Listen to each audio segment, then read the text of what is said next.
Dan, ito nila.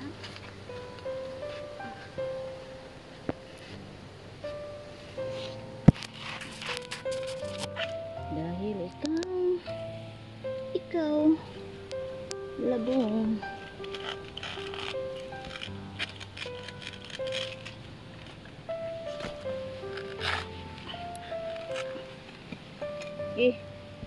Sumabit.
Si JP, sinong kaklase niyan? Si ate.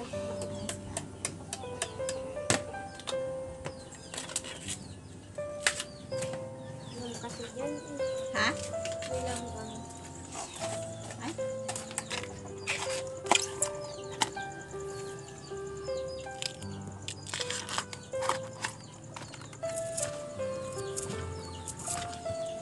Maupo din. Sakit-sakit kanina. Kasi tatlugid-lugid ang akin.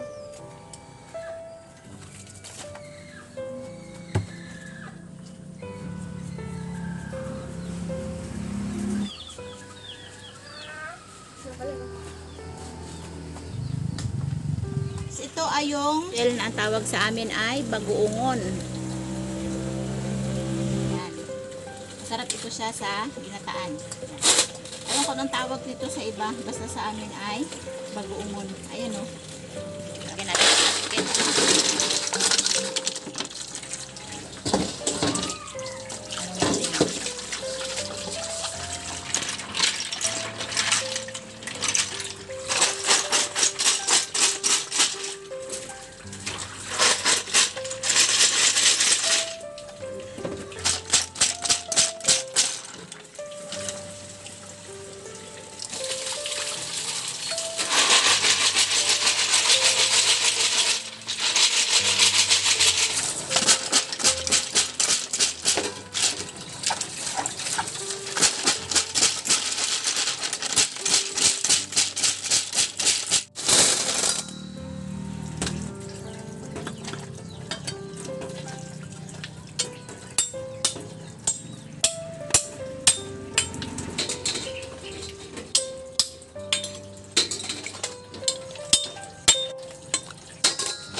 ka-sisters, bali lahat ng mga ingredients na lulutuin ko ngayon ay na-prepared ko na. Ang lulutuin ko ngayon ay yung ginataang labong na mayroon tayong shell na ang tawag dito sa amin ay bagoongon. At ito naman ay luto sa gata. May gata siya. So, ayan. Unahin natin yung huling gata. Bali, ilalaga natin dito yung labong at saka yung shell. So, unahin ko ng luto ay yung labong. Ayan. Ilalagay ko yung spices natin na bawang at sibuyas lang. Yan. Pakukulaan natin yan ng ilang minuto. Yan. Dito na tayo nagluto sa instant kalan.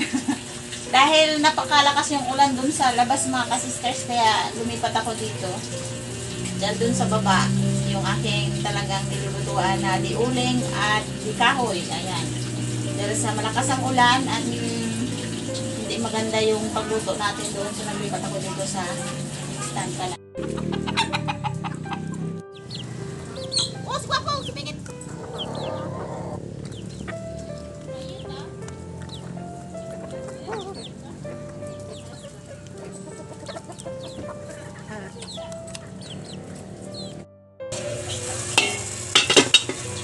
Ayan po mga ka-sisters, nagkulo na yung pangalawang gata ay nilagay ko na yung labong.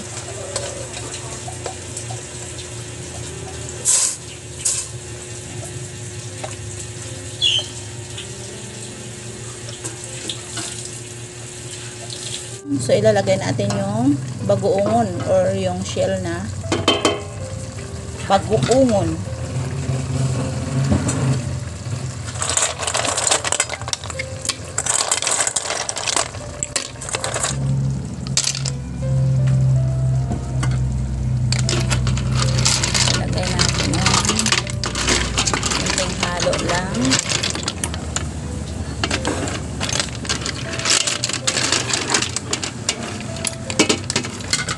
Iluluto ko muna ng ilang minuto lang.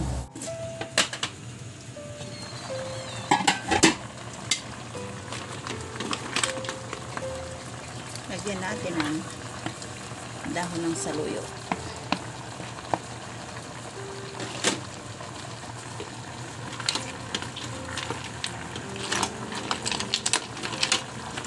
Ang unang gata natin.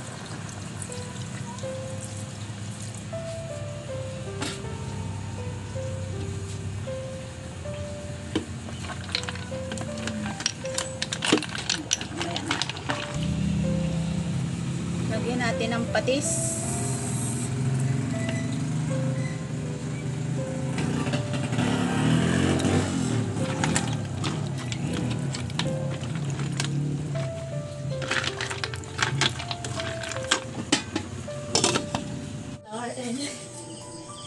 Okay.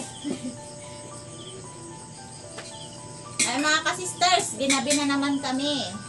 Lagi na yan. Kasi sa lakas ng ulan, lagi na lang na gabi.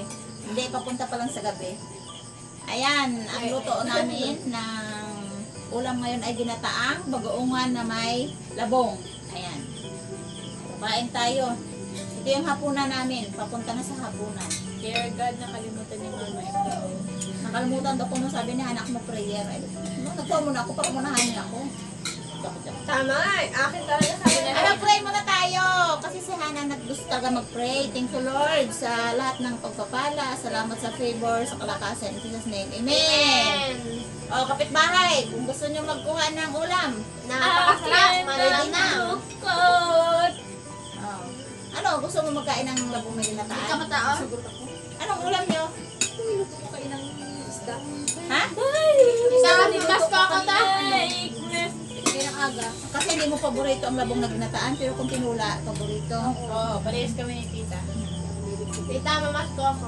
Ulang ng isda. Araw kanina na. O, kanta na... Kami ba nga taan? Ano kaya maghahakuha ng tubig? Oo, isang galon lang muna. Nakuha na ako. Isang galon lang muna. Hindi pa siguro maduro yan dyan. Pakuha nyo dyan. Isang galon lang. Pero masarap ba? Masarap. Ginataan ko. Sa ano lang, eksakto talaga ang lasa. Nagsalit ka na ng isang tubig? Hindi ako nagsalad. Kinuha ko lang isang jack.